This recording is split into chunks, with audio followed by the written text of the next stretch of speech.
Welcome back to Nose Ball. Today we're going to go over three of the biggest what if teams if they were all in their prime. There I am going to say there are probably way more than this. There's probably way better ones or whatever, but these are the three that come to my mind instantly, and we are going to get into all of them. Um but before we do, remember to subscribe. Go look in the description for all my links below, my other channel, my socials, everything like that to stay up to date. Um, because we're doing some things here. We've got the NBA season approaching in like about 2 months, but we still got a bunch of time. Um, Go follow my other channel, Hoops All In, with worlds where we do a weekly stuff like games, podcast stuff. Go over there, and then I have my own channel for gaming stuff. Also look at that. But um, let's get into the first NBA team that I am talking about here. All right. I'm sure when you think of healthy and primes, this might be maybe the first team that comes to mind. The 2019 Golden State Warriors, the team that lost to Toronto in the NBA Finals in six. They were 57 and 25, first in the West. Their offensive rating was first, and their defensive rating was 13th. Points per game, they had the second, and then they had the 16th most for giving up opponent points. Preseason odds, they were favorites to win the championship, I'd assume. Minus 168. They 4-2'd the Clippers. They 4-2'd the Rockets, 4-0'd the Blazers, and then lost 2-4 to the Raptors. And if you look at the players on this team, so right, obviously we got Curry, we got Clay, we got Durant, Draymond as the four, right? They were all pretty much in their prime. DeMarcus Cousins, if DeMarcus Cousins was in his prime, and let me show you if you don't know about some prime DeMarcus Cousins. 28, 11, an all-star, 27, 24, 25. Boogie was at one point the best center in the NBA. Who else do we have here? We've got Andre Iguodala, a one-time All-Star, one-time Finals MVP, two-time All-Defensive Player. Some years there with Philly, some years with, I guess 1 year with Denver, but mainly with Philly. It was almost a 20-point scorer as a starter, one of the better defenders in the league at the time, 24th in Defensive Player of the Year, but 19-year career, was a very big part of those earlier championship teams. Could you imagine if you had that starting five with Boogie completely healthy, then off the bench you get, Andrew Bogut. Andrew Bogut at one time all defensive, all NBA, a block champ. 16 and 10 off your bench with 2.5 blocks.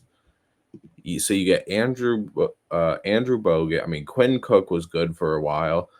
Andre Iguodala, Sean Livingston. Before the horrid injuries, he was kind of always a bench guy, but Sean Livingston was a very good player. It's so funny looking at the 3-point attempts for him because it's very true. That team clearly would have been one of the best of all time. They had a lot of big losses here, kind of. They had a stretch here from November. In November, they had a lot of big losses. I wonder if we could see. I assume all four of them were all-stars this year between Draymond. In 2019, Draymond was not an all-star. But Curry and Durant were definitely all-stars. It's just up to Draymond and Clay.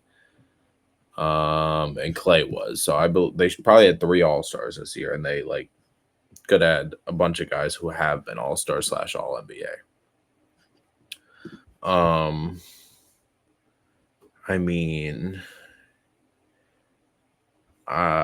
Let's see what else do we have. Per game. Yeah, sure. Let's look at per game. What for points? Curry 27, Durant 26. Oh, so here's how you can see it. So yes, 3 All-Stars. Perfect. All NBA first team, All NBA second team, defensive second team, 10th and 6th man of the year. But I mean, 5th in MVP, 8th in MVP.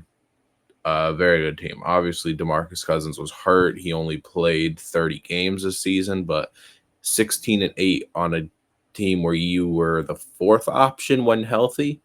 Pretty good. How many hold on.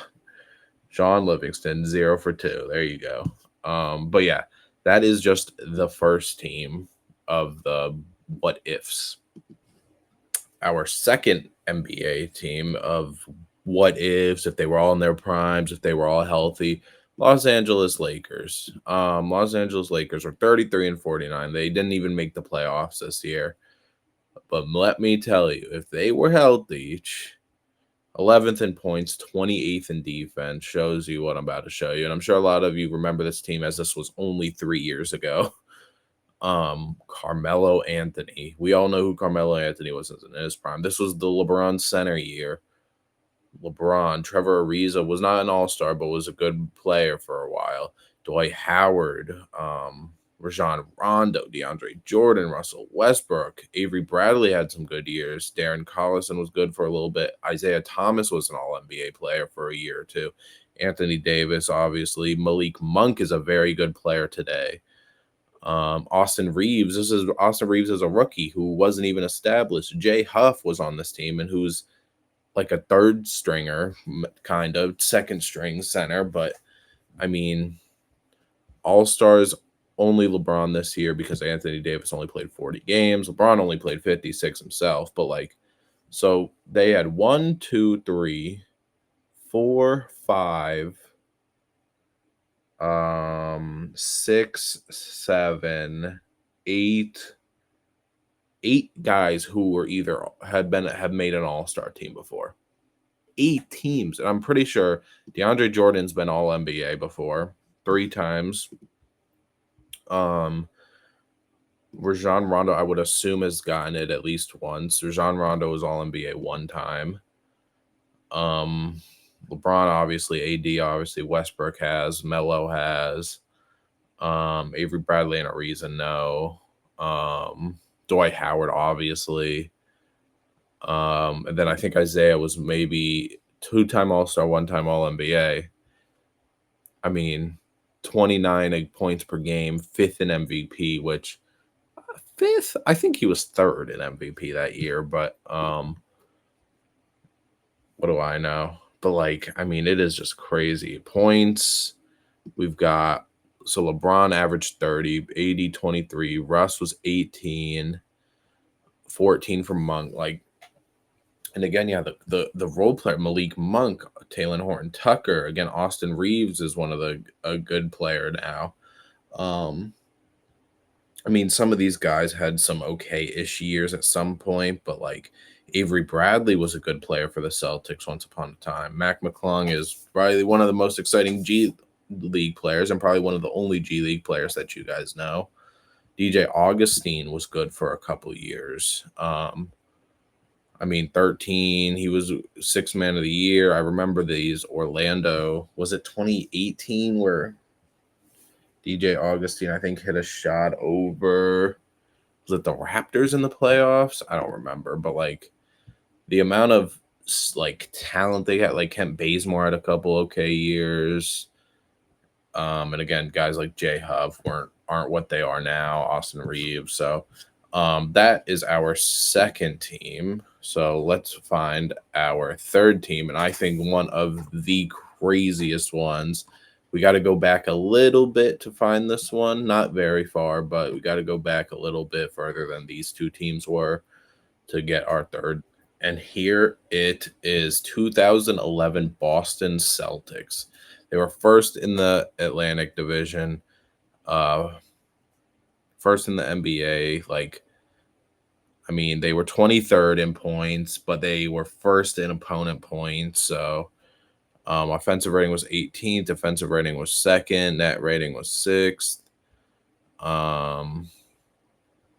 They 4-0'd the Knicks and then got 1-4'd by Miami in the second round. But this team has got Ray Allen, who again was a good player for the Celtics, but was not in his prime whatsoever.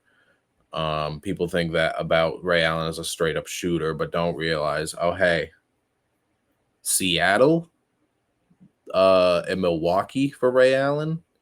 I mean, all-star, multiple time all-star. 25, 24, 23, 24.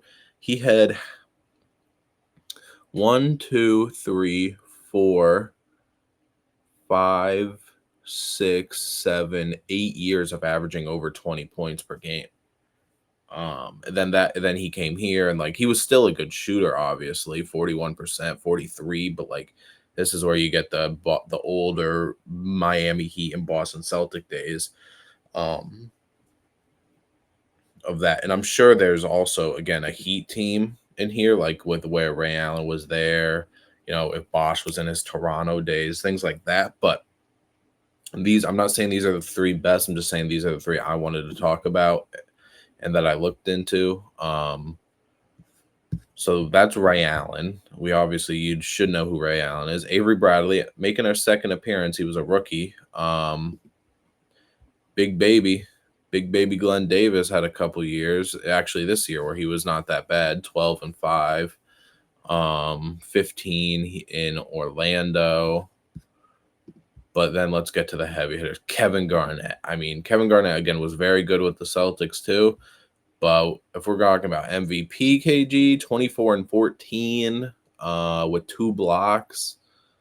Defensive player of the year in 2008, obviously, when he first got to Boston, but one of the greatest power forwards of all time, one of the best defenders, trash talkers, enforcers, whatever you want to call it. Jeff Green, who was in his third year, who again was a good player. But this was his first year back in Boston, right? Because I think he got drafted by the Celtics. He did get drafted by the Celtics. Didn't play there in his rookie year. Had some good years, even some good years after this team. You also get Jermaine O'Neal. You get Shaquille O'Neal. Obviously, I mean, you guys know who Shaq is, but some people may not realize what Jermaine O'Neal was. So most improved player, 19 points, 20, 20, 20. 4 years in a row of averaging 20 points, 24 in 1 year, 24 and 9. Again, was at the tail end of his career where he went from, Miami to Boston to Phoenix to Golden State in the last about 5 or 6 years. Shaq, obviously. Kendrick Perkins was, I guess, the analyst of the team. Paul Pierce, obviously, is his team. And then Nate Robinson was even on this team. Like Nate Robinson at the, 17 points per game, third and sixth man of the year with the Knicks and stuff. I mean, some years with Golden State, Chicago, and then obviously Rajon Rondo. Like this team, again, was very old. But like, yeah, I mean, if you have a starting lineup of Rondo, Ray Allen, Pierce, Garnett, and Shaq all in their prime, and then off the bench, you still have Jermaine O'Neal. You still have Nate Robinson. You still have Jeff Green, Avery Bradley. Like, it's a straight up 9-man rotation. And sure, if you want to throw Kendrick Perkins, 6 points and 5 rebounds in there? I don't know. So I guess he had a 10-7 year in Boston the year before, actually. So that's disrespectful. I guess that's more of the career averages. But, like, I mean, that team, how many of them were all-stars? We got 1, 2, 3, 4. So the big 4 were all all-stars this year. But again, obviously Shaq, Jermaine O'Neal made all-star games. Like another team that I think, like, if they were healthy, it would have been insane. Obviously, these teams would not really have been able to be formed if they were healthy because salary and everything like that.